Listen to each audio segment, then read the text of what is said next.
तो दोस्तों देख सकते हैं यहाँ कितना विशाल भीड़ है। पावर स्टार को देखने के लिए इतना ज़्यादा भीड़ है, पवन सिंह गांव में भी नहीं पहुंच पाए। बहुत ज़्यादा लाखों लोगों की संख्या में लोग आए हैं। किस तरह भीड़ है आप लोग देख सकते हैं। किस तरह के फैन हैं पावर स्टार पवन सिंह के। भाई साहब क्या भीड़ है, ऐसा भीड़ मैंने कभी देखा ही नहीं है आज तक।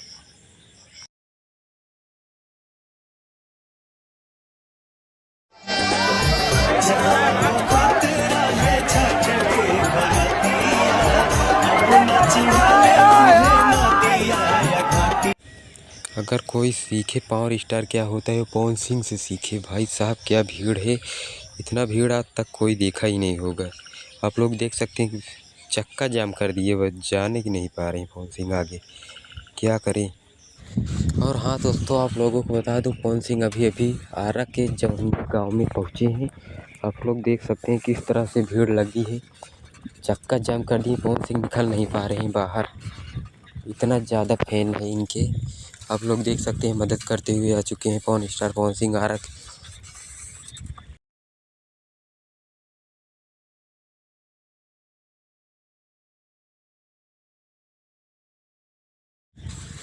स्टार तो बहुत आए लेकिन पावर स्टार जैसे लोग नहीं आए।